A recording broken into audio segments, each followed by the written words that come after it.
Hey guys, this is Fuad from beattweaks.com. In this video, I'm going to show you how to make your own awesome pluck sound.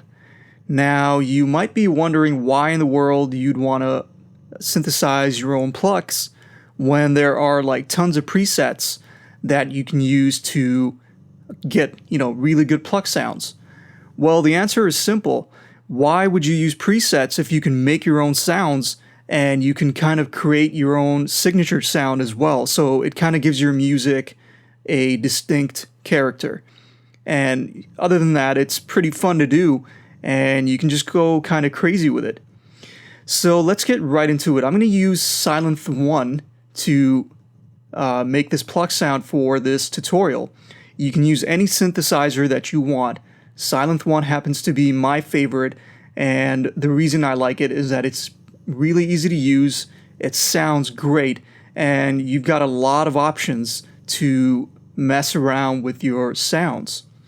So let's get right to it. So all I have here is a MIDI clip, and it's just got kind of a chord progression, and this is only for demonstration purposes. So when you're designing a pluck sound, make sure that you have a chord progression ready to go so you have a melody.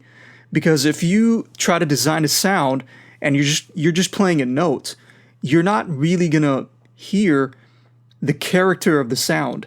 You're not gonna get the full picture if you're just playing single notes at a time. So make sure you have a chord progression, make sure you have a melody that you're gonna design the sound on so that you get a good idea of how it should sound. Okay, so like I said, all I have here is a Sylenth1.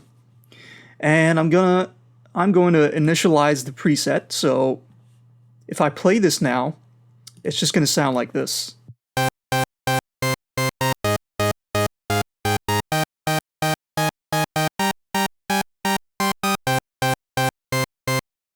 Okay, so not cool at all. Now we're going to take this basic sound and make it sound amazing.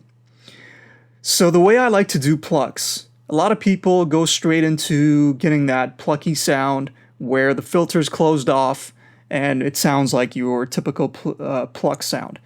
I like to do it the other way around. I like to work in terms of when the pluck sound is completely open and then it kind of sounds like a lead or a supersaw, because that's what's going to define the sound in the end. Sometimes the differences between trance plucks and progressive house plucks is actually when that pluck sound opens up, when the filter opens up and you hear the full range of the sound. So that's why I like to start the other way around. I like to start kind of at the end point and work my way backwards. Okay, so the first thing I want to do is I'm just going to play around with this amp envelope here. And all I want to do with this is I want to turn the release up to around 4. Again, you can play with this. I'm giving you a starting point, and after we design this pluck sound, I'm going to show you a few things that you can do to kind of change the sound even more and get more creative with it. So I'm going to start off basic here, and I turn the release up. So if I play the sound now, it's going to have kind of a tail. Right? Okay, so we've got the release part out of the way. Now what I want to do is I want to turn the polyphony up to 16 to make sure all the notes are playing. And then we come to this oscillator A1. And I'm going to turn the retrigger off, because what the retrigger does is that it resets the note every time you hit the key on your keyboard.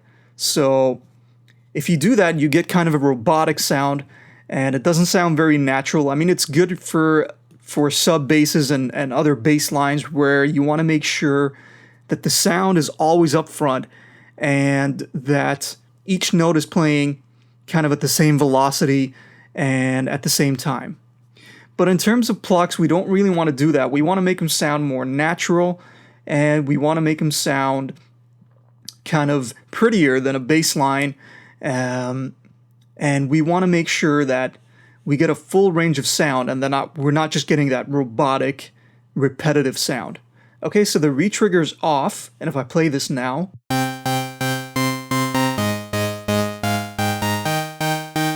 Okay, so it sounds a bit more natural. And then what I want to do is I want to turn the voices up to 8. And again, I'm going to start off with 8, and then I can, go back and change it because the number of voices also affects the sound. And this works in relation with the detune value. So the more voices you have, the more pronounced the detuning is going to be because you have more voices, so you have more separation of the sound. Sometimes for genres like trance or electro house, you might want that, but for other genres, you might not. So again, this is something to play around with. I'll start off with 8, and then I'll set the detune, and then we can go from there.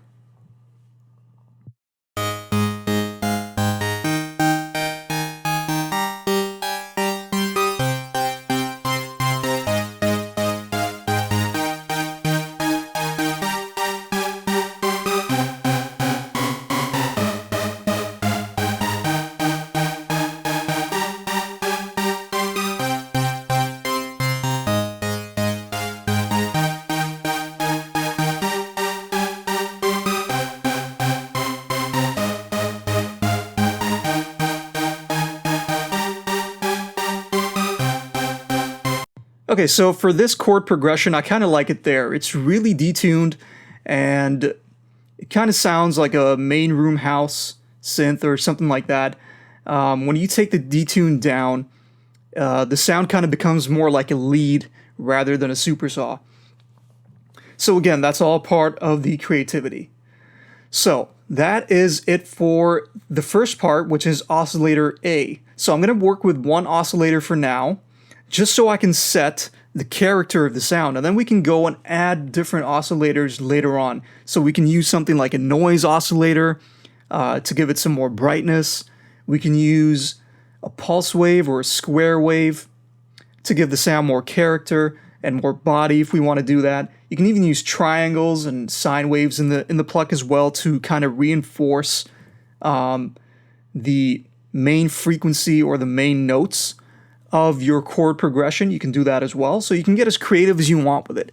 But for now, I just want to focus on the character of the pluck sound. Okay, so the first thing we want to do after setting up oscillator A, so we've set up the voices, we've taken the retrigger off, turned the polyphony up to 16, and detuned it to our liking. The next thing I want to do is I want to set the filter to a low pass filter. And let's see how that sounds now.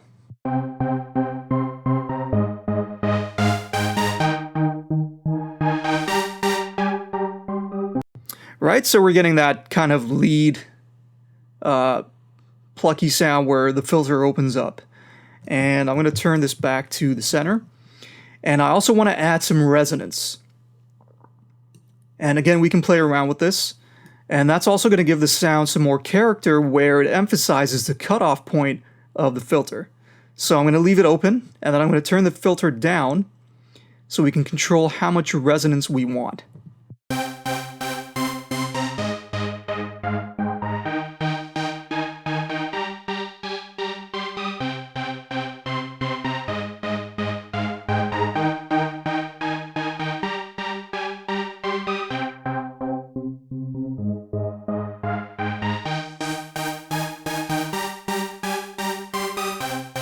Okay, so I kind of like it there. It has a nice emphasis on that cutoff filter. It gives it a nice sound there, and it also brightens it up when it's fully open, and it warms it up when it's closing. So that's why I like to add resonance to my plucks, because as they open up, it really emphasizes the sound. Okay, the next thing I want to do is I want to add some drive. And what that's going to do is it's saturating the sound. It's adding harmonics and some distortion, so it's going to give the sound more body and more character. Okay, and again, this is to your liking. The more distorted you want the sound, the more drive you add. And the cleaner you want it, the less drive you add.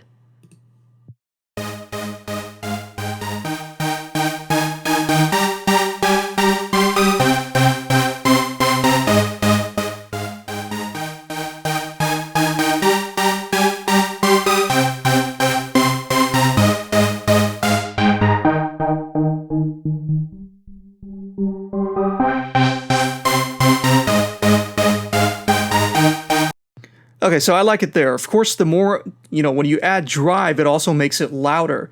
So just watch your meters here so that if it goes into the red, turn the main volume down, and then you can make it louder through effects on the effects chain. So you can add compression.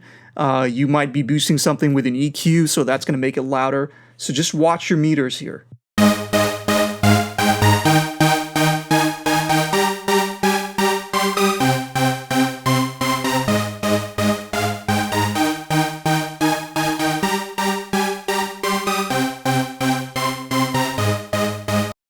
Okay, so I've just taken the volume down so that it does not go into the red here. Because once it goes into the red, you get kind of a clipping distortion, and sometimes that's, you might want that sound. Sometimes you do want that distortion. Again, that's a sound design thing that's completely up to your taste. For now, I don't want it going into the red because I want to add some EQ, and that's going to make it even louder.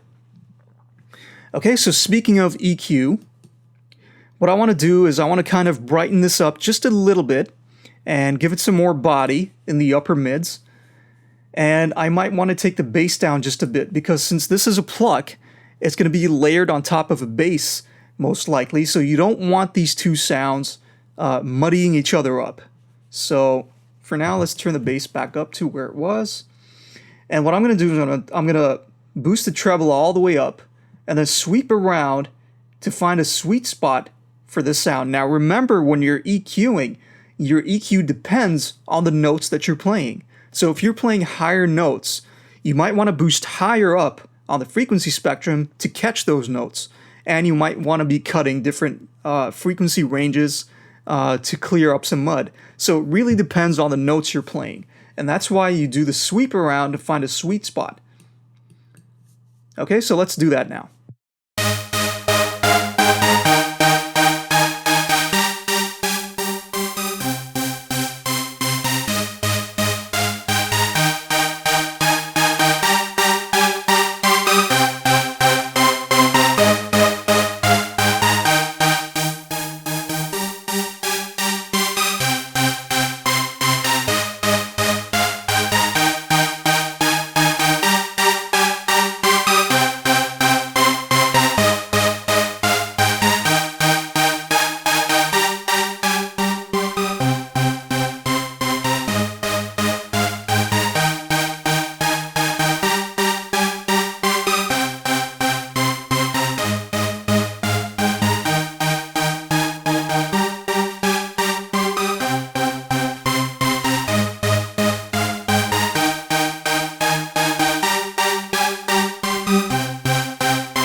Okay, so that kind of opens up the sound, makes it brighter, and makes it more in your face, and also clears up some of the mud because I took the bass down a few dBs as well.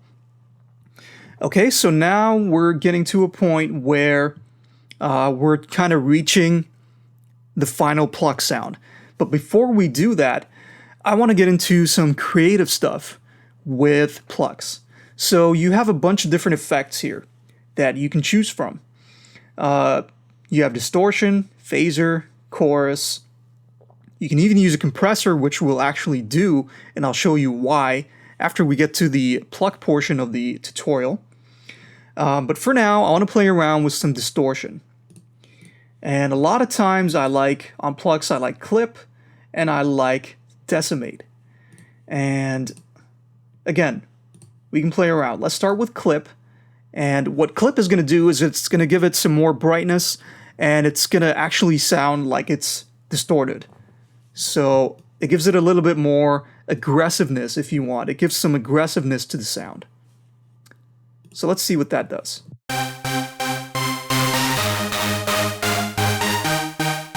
So you can see this, you can overdo this really fast if you overdo it.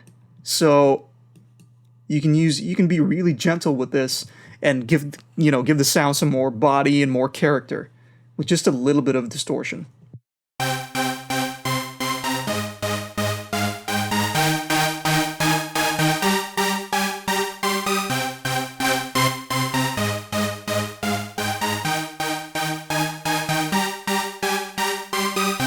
Okay, so just like that. And when you add distortion, because distortion and saturation actually compress the sound, so that's why there was a volume loss. When I turn the distortion off, the sound gets louder. So when you turn distortion on, you want to make up for that in volume. So let's do that.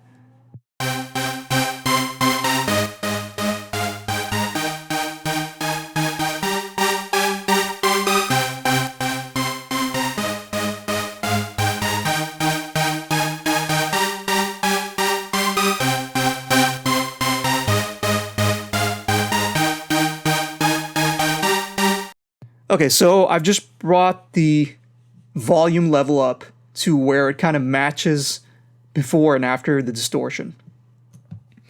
Okay, and the next thing I want to do something cool here. And again, you don't have to do this. This is something completely creative that you can do. And what I want to do here is work with the LFO1 here. And what I want to do is I want this to modulate pitch. So you know how you get those wobbling bass lines and kind of weird wobbly sounds and synths? Well, this is how you get it. So I want to turn the gain up so we can hear it, and I want to turn this all the way up. And then we can tweak this as we go along, and you'll hear what this is doing when I turn it on.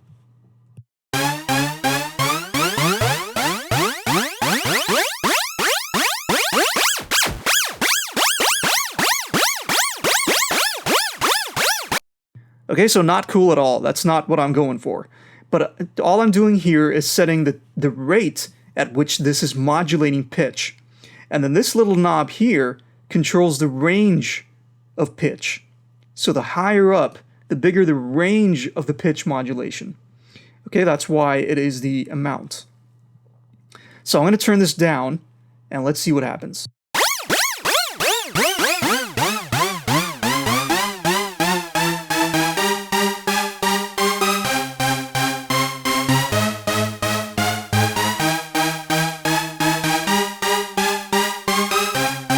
So you can hear it gives a little bit of wobble to the sound at the end, and that's exactly what I'm going for.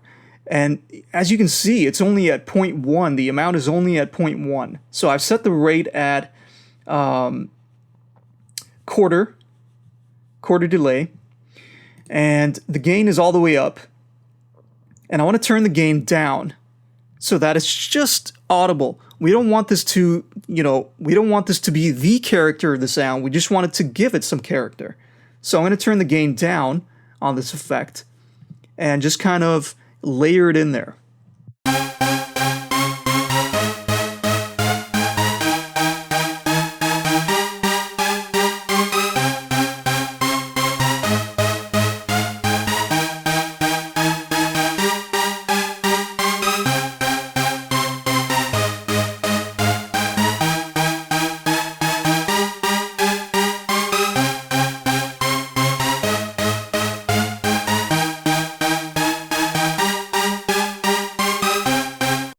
Okay, so somewhere at around 7 for the gain is good for this sound.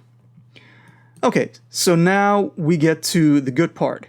Now let's turn this sound into a pluck.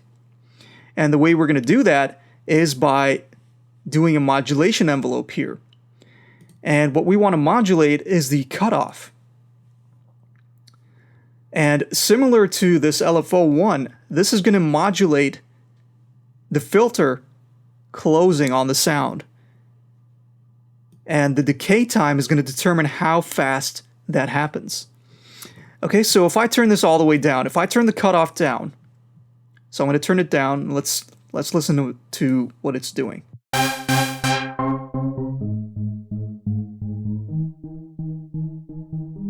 Okay, so I'm going to keep it there where the filter is kind of closed, somewhere between closed and open, but more closed than open. And just like we did with the pitch here, I'm going to turn the amount all the way up And then I'm going to turn the decay up just a little bit. Now watch what happens.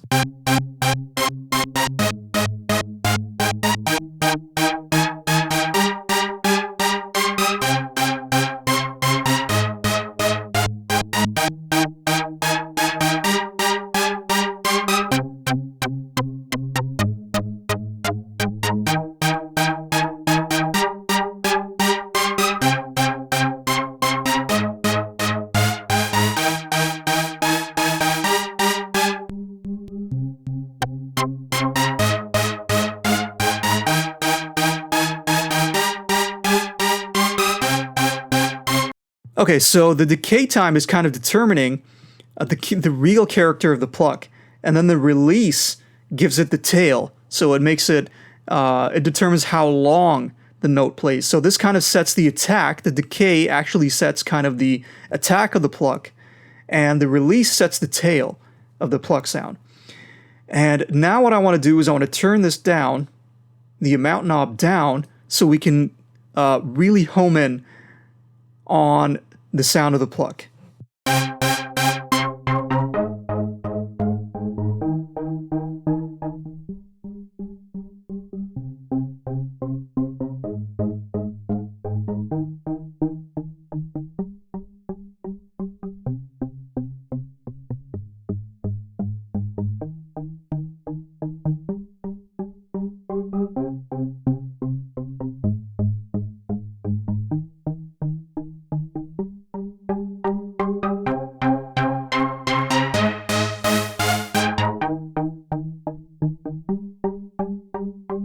So you can see, you can play around with this all day and you can get a million different sounds just by tweaking these two little knobs here, or these three little knobs here.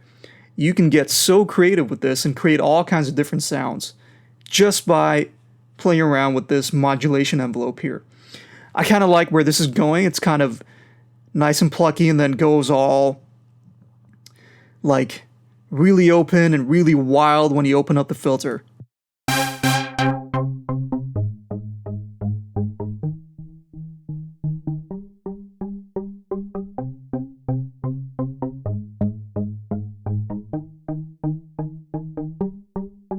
Okay, so that's sounding really cool so far. Now I'm going to show you another trick that not a lot of people use, not a lot of producers use this little trick for plucks to give the pluck more attack. A lot of times producers ask me, how do you get that really strong attack at the beginning of the pluck? So when you play the note, you can really hear it hit, kind of like, something percussive. And the way you do this is you take another modulation envelope. This time, we want this to modulate the pitch. Now, this is not an LFO. This is not what we did here. An LFO is kind of like another oscillator that's playing along with the sound. This here is actually modulating the sound itself. Okay, so I wanted to modulate the pitch. And just like what we did with the other two sections here, I want to turn this amount knob all the way up so that we can hear clearly what this is doing. And then I'm going to tone it down as I need to. And then just like what we did here with the cutoff, we're going to use the decay to determine how much, or how basically kind of the range of pitch modulation that this is going to do. And this is what's going to give the sound a really percussive attack. Now just listen to what this is doing. So the filter here is closed.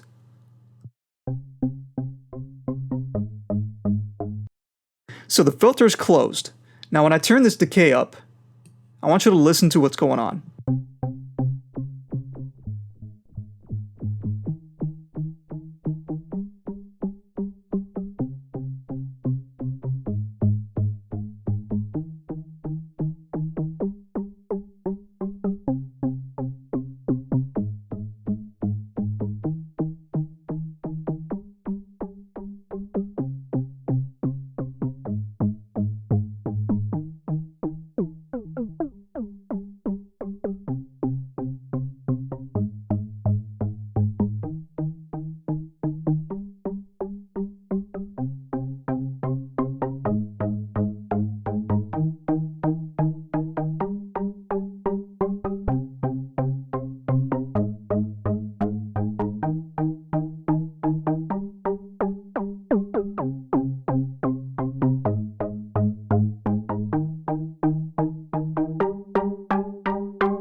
See how it kind of gives it a click sound right at the beginning and gives it an attack. So this is exactly how you synthesize kick drums as well. You synthesize a kick drum by doing this exact same thing, except you do it with a sine wave that's tuned, a few octaves down. It's exactly the same thing. So you're setting an attack on this instrument and you're giving it kind of a percussiveness. So if you didn't hear what it did, we can go through this again, and I'm going to turn the pitch on and off, this modulation on and off, and you can hear the difference. And you can hear it a little bit better when you open up the filter just a bit, just to let those high frequencies in. So I'm going to turn this off, and I'm going to play the sound and turn it on, and I want you to listen to the difference.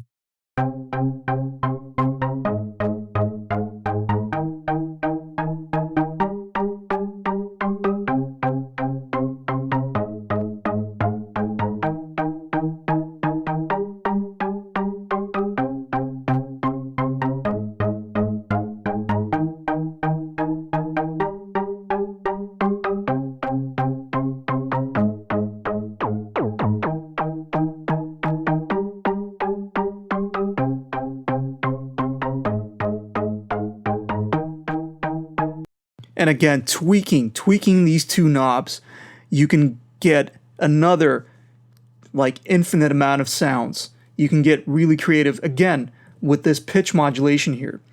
Okay, so we've given this sound a percussiveness, and then you can go even a step further and use compression to bring out that attack even more.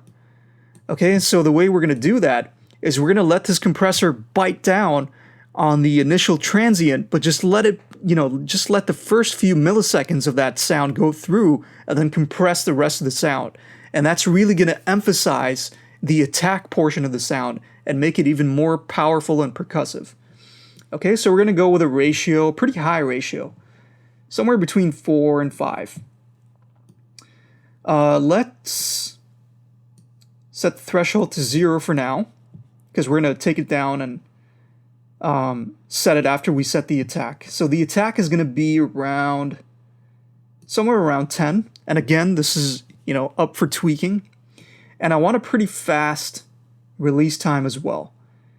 I don't want this compressor to continue compressing the sound after the note is played. I want it to immediately come back up in volume and only emphasize that few first milliseconds that's being set by the attack time. Okay, and I'll show you exactly how that works. Let's put the threshold all the way down to -30. So this is really compressing the sound hard.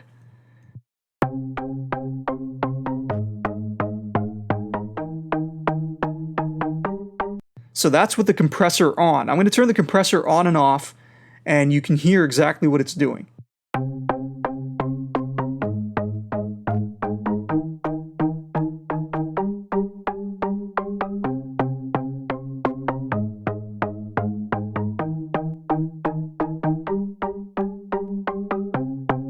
Okay, so it's really bringing out that attack portion.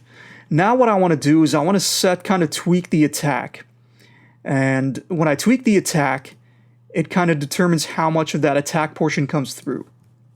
So with the threshold all the way down to -30, I'm going to set the attack, according to taste.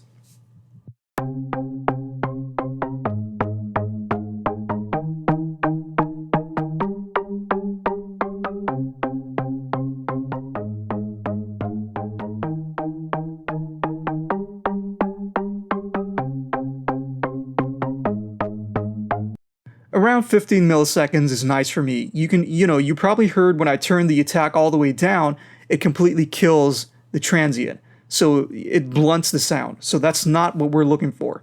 We're looking to emphasize that attack. Okay, so that works for me in terms of the attack. Now we want to set the threshold, because this might be overdoing it. If I open up the sound completely, it's going to sound a little bit crushed, because the compressor is compressing really hard.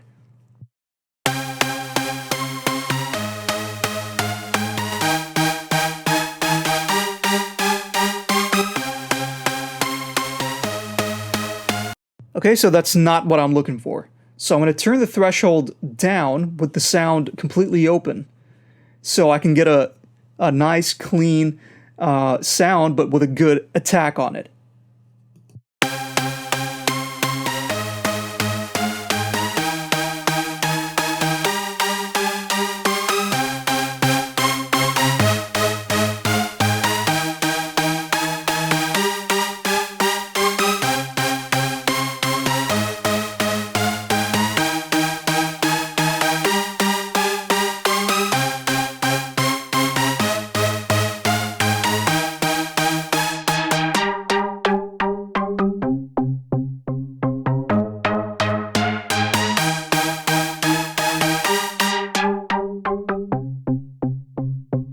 Okay, so you can see we've got a wild lead, like super saw thing going on here, and it sounds really awesome.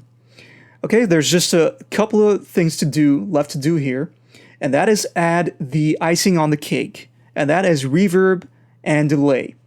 These two effects are really going to turn this sound and take them to another level. So let us start with delay. And I want to start with delay. I don't want to start with reverb, because if I set the reverb first and then go to delay, the delay is going to kind of sound washed out. So I can't really get the sound I want out of the delay when the reverb is on. Okay, so again, this is completely up to your creativity, and it really depends on the groove of your song, how you set these delay times. I'm gonna do it by ear, see what works. And then set the filters here, the dry, wet, and this is completely, according to my ears. You might have different values. You might use a different delay plugin altogether. That's completely up to you. The reason I'm doing it here is that I want to show you that you can get an awesome sound just right from the synthesizer. Okay, so let's get to delay.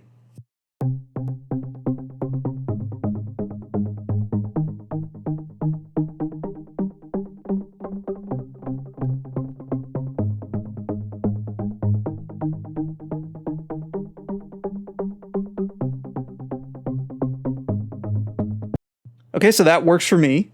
So I have an eighth delay on the left and a quarter delay on the right. Now what I want to do is I want to filter this so that it doesn't muddy up the original sound. So I'm just going to take this up to around maybe 100, and then a high cut as well, just to kind of clean things up. And then, like I said, you can get as creative as you want with these. The smear effect is really cool, especially when the filters open all the way up. It kind of glues the sound together, and it sounds like it's smearing from the left to the right speaker. And it's a really cool effect. So take a listen to it.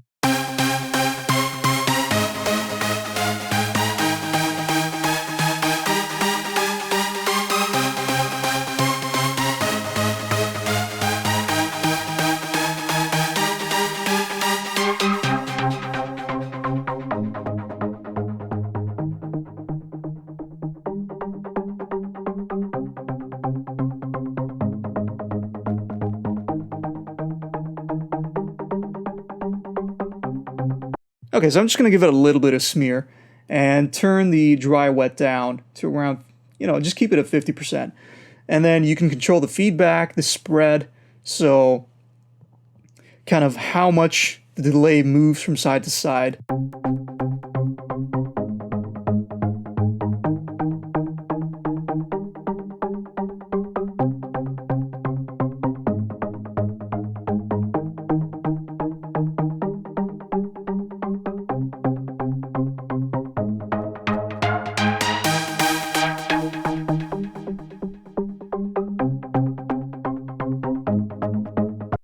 Okay, so that for me sounds good.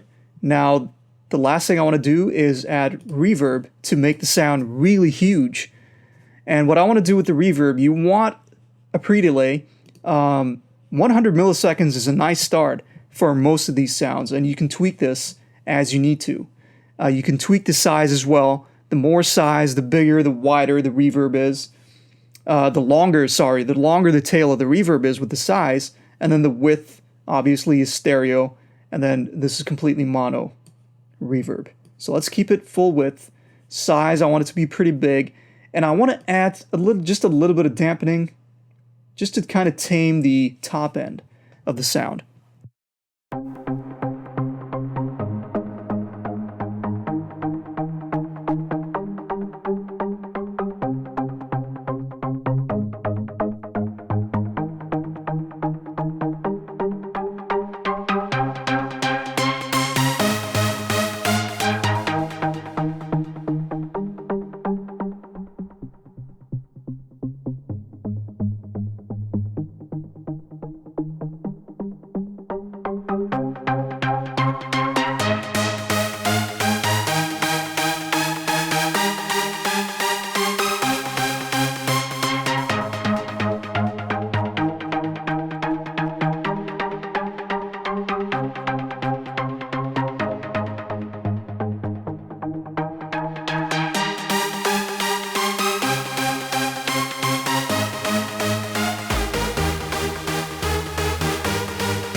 So you can see another little touch of creativity there. I just turned the octave down one, and it just made the sound really thick, because the notes that are playing here are pretty high up in the octave ranges. So what you can do in this case, let's say you have a chord progression and you're playing some really high notes. What you can do is you can add another layer here, and you can take it down one octave, and you can just copy these settings here, but take it down an octave.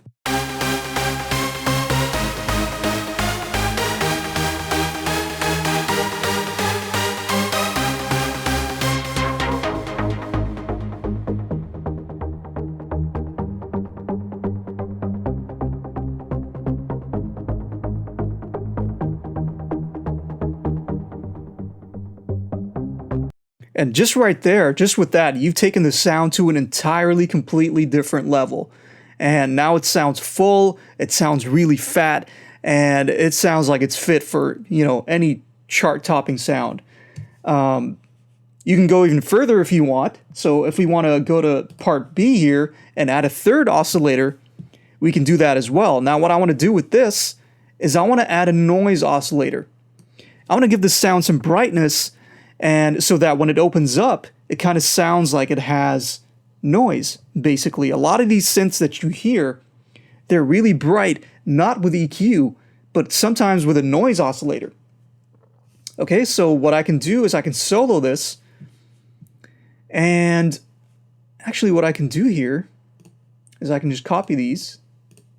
So I've just copied the release here, and let's play. Of course, keep in mind, this is way too loud. We're going to need to turn the volume all the way down and just layer that sound right so that it sits really nicely with the entire sound. Okay, so let's unsolo that and bring the volume up. Okay, first of all, let's open the filter so we can hear it, because, you know, you want to hear the high frequencies here.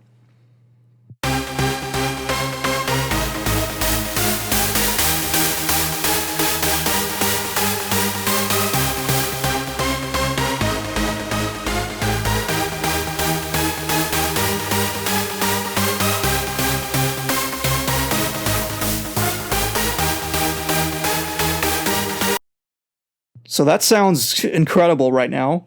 Of course, you want to make sure the filter is also on low pass, because if the filter was flat, so if it was bypassed, and I close the filter here, you're going to still hear this noise portion, but all this stuff is going to go away. So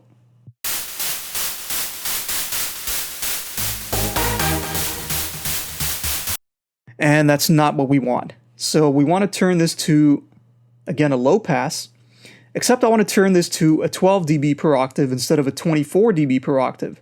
So what this means is how sharp is this filter cutting out the high frequencies. And I don't want it to be too sharp because I actually want those high frequencies there. I want the brightness from this noise oscillator to come through to the sound. Okay, now let's listen to how this sounds. I'm going to keep this filter closed and then open it up really slowly and see what's going on. Now, for something like this, for a noise oscillator, it's kind of up to you if you want to keep the retrigger on or off. How many voices at this point doesn't make that much of a difference with a noise oscillator. Basically, the more voices you have, you're kind of just turning the volume up on this. So I'm going to keep it at one voice. I'll keep the retrigger on. And no drive, no resonance. You can also kind of tweak the resonance here, but we already have a resonance on the main filter control. So I don't want to add more. Okay, let's play the sound and open it up.